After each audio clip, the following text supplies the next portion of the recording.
오늘 우리에게 주신 하나님의 말씀은 이사야 43장 1절에서 7절 말씀을 교독하고 마지막 절은 합독합니다. 야곱아, 너를 창조하신 여호와께서 지금 말씀하시느니라. 이스라엘아, 너를 지으신 이가 말씀하시느니라. 너는 두려워하지 말라. 내가 너를 구속하였고 내가 너를 지명하여 불렀나니 너는 내 것이라. 내가 물 가운데로 지날 때 내가 너와 함께 할 것이라. 강을 건널 때 물이 너를 침몰하지 못할 것이며 내가 불 가운데로 지날 때 타지도 아니할 것이요 불꽃이 너를 사라지도 못하리니 대저 나는 여호와 내 하나님이요 이스라엘의 거룩한 이요 내 구원자임이라. 내가 애굽을 너의 속량물로 구스와 스바를 너를 대신하여 주었노라. 내가 내 눈에 보배롭고 존귀하며 내가 너를 사랑하였은즉 내가 내 대신 사람들을 내어 주며 백성들이 내 생명을 대신하리. 두려워하지 말라. 내가 너와 함께하여 내 자손을 동쪽에서부터 오게 하며 서쪽에서부터 너를 모을 것이며 내가 북쪽에게 이르기를 내놓으라. 남쪽에게 이르기를 가두어 두지 말라. 내 아들들을 먼 곳에서 이끌며 내 딸들을 땅 끝에서 오게 하며 다 함께요 내 이름으로 불려지는 모든 자 곧 내가 내 영광을 위하여 창조한 자를 오게 하라. 그를 내가 지었고 그를 내가 만들었느니라. 아멘. 새해 들어서 첫 주일 오후 찬양 예배에 나오신 분께 우리 여호와 샬롬 지키시는 하나님 평강이 1년 내내 지속되기를 축복합니다. 벌써 2024년 막 흘러가고 있습니다. 근데 이렇게 빨리 가는지 우리 정집단한테 물어보면 더 잘할 것 같은데 똑같은 심정이라서 특히 군대에 있을 때에는 3년 동안 왜 이렇게 시간이 안 가든지 제대를 그렇게 기다렸었는데 제대하고 나니까 언제 74을 먹었는지 기억도 안 납니다. 그래서 우리가 지금은 돌아가시고 안 계시지만 아버지 어머니가 생각나고 그래서 오늘 본문은 자식을 둔 부모의 마음, 참으로 부모에겐 자식이란 어떤 존재인가를 오늘 본문은 잘 말씀을 통해서 설명하고 있습니다. 1절 말씀에 야곱아, 너를 창조하신 여호와께서 지금 말씀하시느니라. 이스라엘아, 너를 지으신 이가 말씀하시느니라. 너는 두려워하지 말라. 내가 너를 구속하였고 내가 너를 지명하여 불렀나니 너는 내 것이라고 말씀하십니다.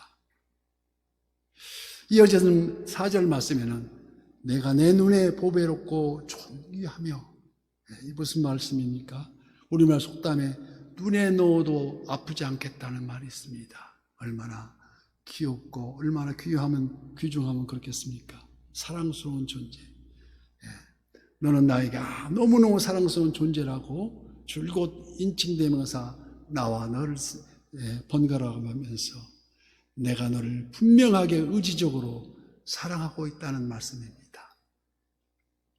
이 말씀을 듣고 있던 바벨론 포로 생활에 지금 유다 백성들은 그간 70년이 다 되도록 하나님으로부터 버림을 받아서 하나님은 우리를 거들떠보지도 않기 때문에 그래서 전쟁에서 패했고 지금 바벨론 포로로 끌려와서 가전순환을 당하게 되는 이 지경에 이르지 않겠느냐고 생각했었지만 정작 하나님은 아니다.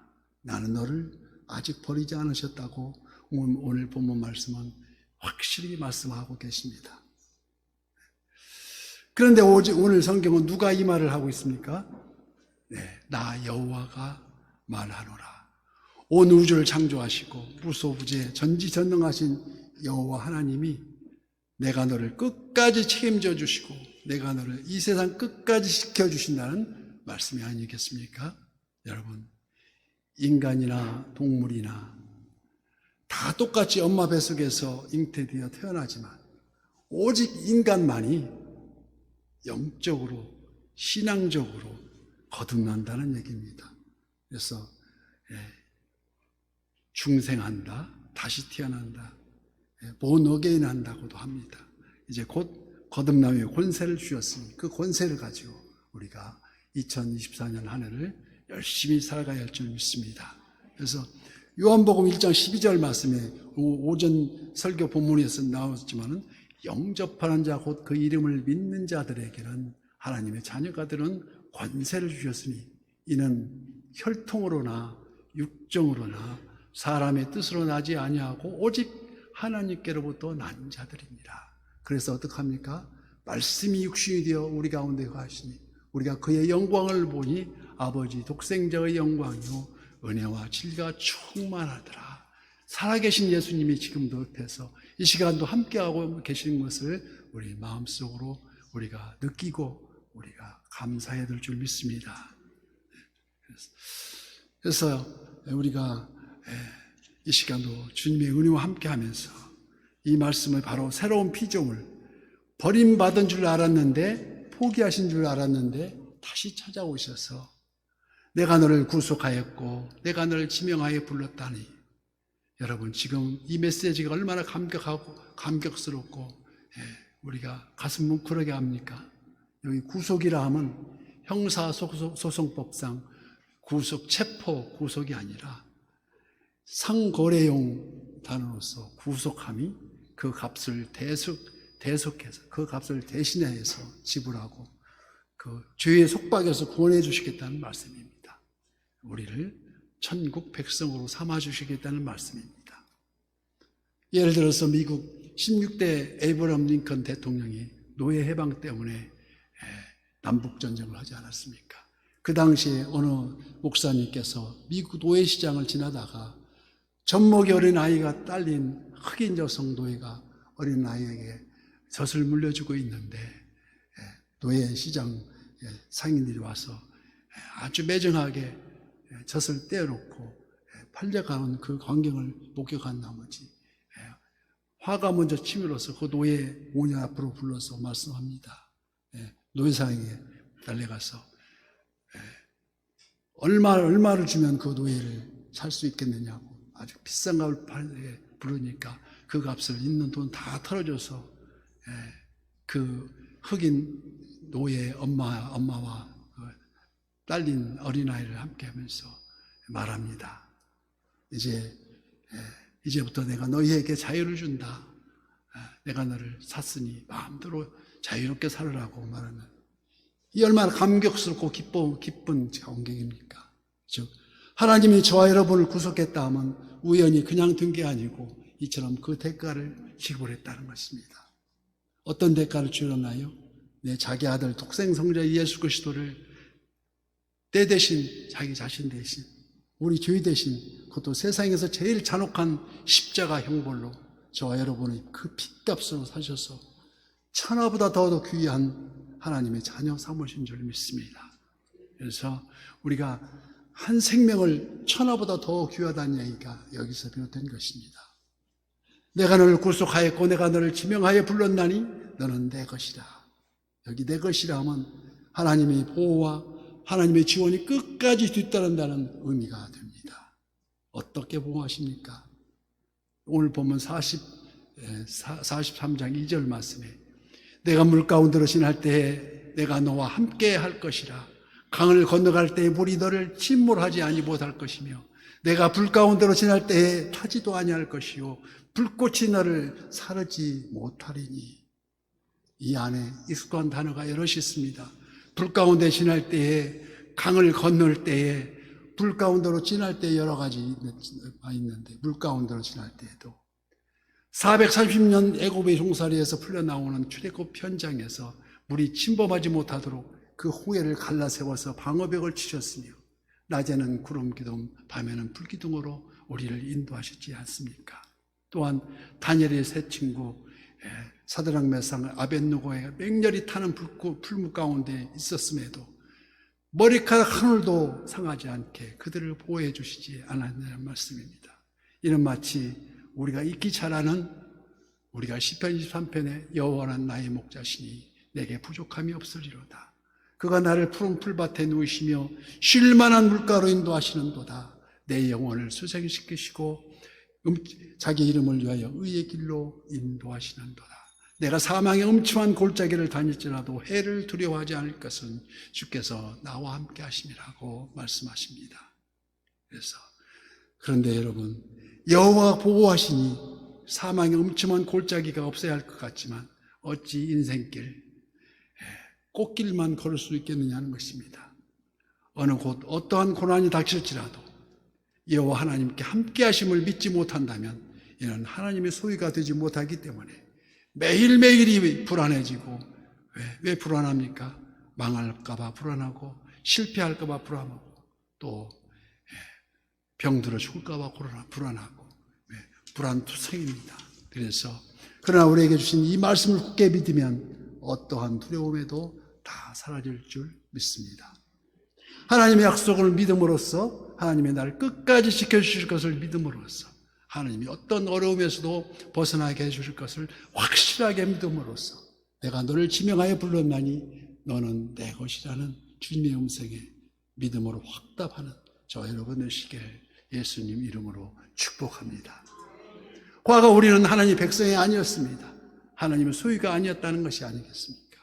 세상 끝에 속하여서 하나님을 인정하지 않았었고 내 마음대로 내 생각대로 지금도 우리가 돌이키지 못하고 그대로 있었더라면 그 끝은 뭔가요? 죄송하지만 그 끝은 허무한 것입니다. 그 마지막에 이르러서 우리가 후회해본들 이미 인생 열차는 떠나고 없다는 것입니다. 이 문제를 사도 바울이 에베소서 2장 2절 말씀에 정확하게 지적하고 있습니다. 그때 너희는 그 가운데 행하여 이 세상 풍조를 따르고 공중의 권세 잡은 자를 따랐으니 곧 지금 불순종의 아들들 가운데에서 역사하는 영이라고 말씀합니다. 그랬던 그가 이제는 예수 그리스도 안에서 새로운 피조물이라 말씀하지 않습니까? 특별히 고린도후서 5장 17절 말씀에 그런즉 누구든지 그리스도 안에 있으면 새로운 피조물이라 이전 것은 지나갔으니 보라 새 것이 되었도다고 표현합니다. 그러면 우리가 어떻게 살아야 합니까?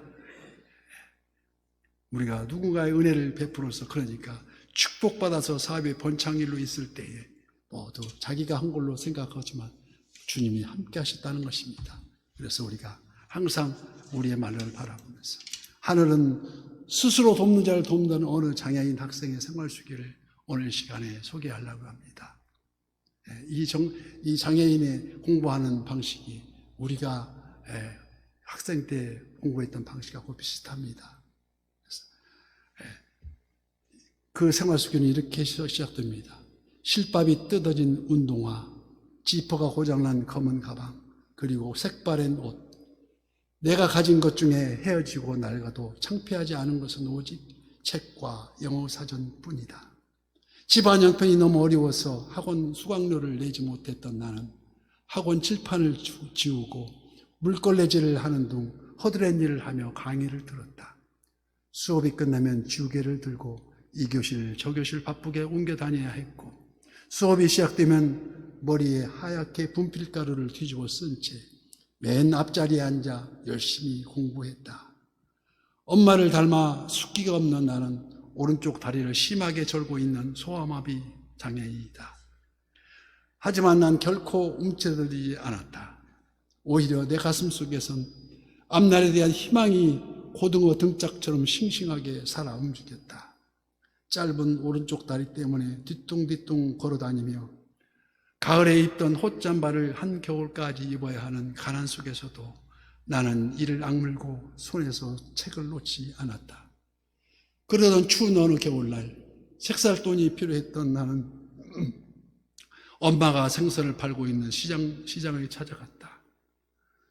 그런데 몇 걸음 뒤에서 엄마의 모습을 바라보다가 차마 더 이상 엄마에게 다가가지 못하고 눈물을 참으며 그냥 돌아서야 했다. 엄마는 낡은 목도리를 머리까지 칭칭 감고 질척이는 시장 바닥 좌판에 둘러앉아 김치 한 가닥으로 차가운 도시락을 먹고 계셨던 것이다. 그날 밤 나는 졸음을 깨려고 몇 번이고 머리를 책상에 부딪히며 밤새워 공부했다. 가엾은 나의 엄마를 위해서 내 어릴 적에 아버지가 돌아가신 뒤 엄마는 형과 나 두 아들을 힘겹게 키우셨다. 형은 불행하게도 나와 같은 장애인이다. 중증 뇌성마비인 형은 심한 언어장애 때문에 말 한마디 하려면 얼굴 전체가 뒤틀려서 무서운 느낌까지 들 정도다. 그러나 형은 엄마가 잘 아는 과일 도매상에서 이아가로 과일 상자를 나르며 어려운 집안 살림을 도왔다. 그런 형을 생각하며 나는 더욱 이를 악물고 공부했다. 그 뒤 시간이 흘러 그토록 바랐던 서울대에 합격했던 날, 나는 합격 통지서를 들고 제일 먼저 엄마가 계신 시장으로 달려갔다. 그날도 엄마는 좌판을 등에 지고 앉아 꾸역꾸역 찬밥을 드시고 계셨다. 그때 나는 엄마에게 달려가 등 뒤에서 엄마의 지친 어깨를 힘껏 안아드렸다.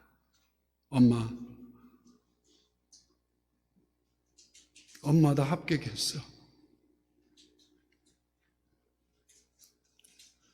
나는 눈물 때문에 더 이상 엄마의 얼굴을 바라볼 수가 없었다. 엄마도 드시던 밥을 채 삼키지 못하고 하염없이 눈물을 흘리며 사람들이 지나다니는 시장 골목에서 한참 동안 나를 꼭 안아주셨다. 그날 엄마는 찾아오는 단골 손님에게 함집 앞 가득 담겨있는 생선들을 돈도 받지 않고 모두 나누어 주셨다. 그리고 형은 자신이 끌고 다니는 니아가에 나를 태운 뒤 형이 입고 있던 잠바를 벗어 내게 입혀주고 알아들을 수 없는 말로 나를 자랑하며 시장을 몇 바퀴나 돌았다.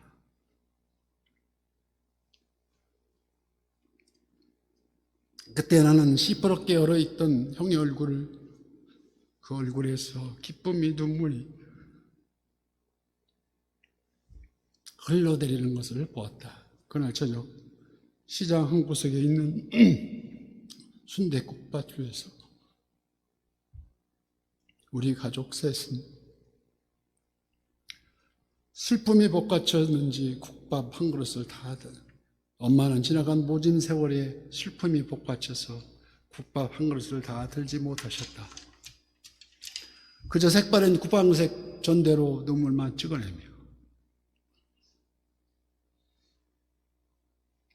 내 어린 시절 상처로 얼룩진 돌아가신 아버지 이야기를 꺼내셨다. 너희 아버지가 살아있었다면 부쩍 기뻐하셨을 텐데. 그리고 할 말은 아니지만 하나도 아닌 둘씩이나 몸이 성치 않은 자식을 둔 애비 심정이 오죽하겠느냐.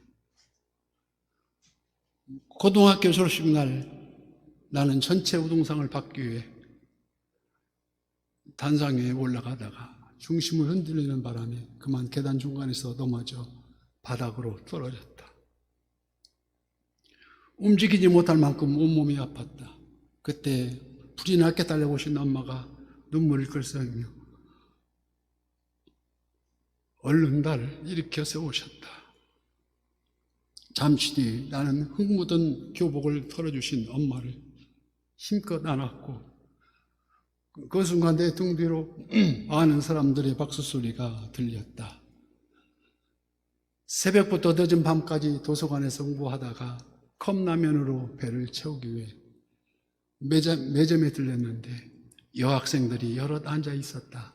그날따라 절룩거리며 그들 앞으로 걸어갈 자신이 없었다. 구석에 앉아 컵라면을 먹고 있을 내 모습을 측은해 보일까봐, 그래서 혹시 나도 모르게 눈물이 나올까봐 주머니 속에 동전만 만지작거리다가 그냥 열람실로 돌아왔다. 그리고 흰 연습장 위에 이렇게 적었다. 어둠은 내릴 것이다. 그러나 나는 그 어둠 속에서 다시 밝아질 것이다. 이제 내게 남겨진 굽이굽이 고개 넘어 풀꽃과 함께 누워 계신 내 아버지를 용서하고,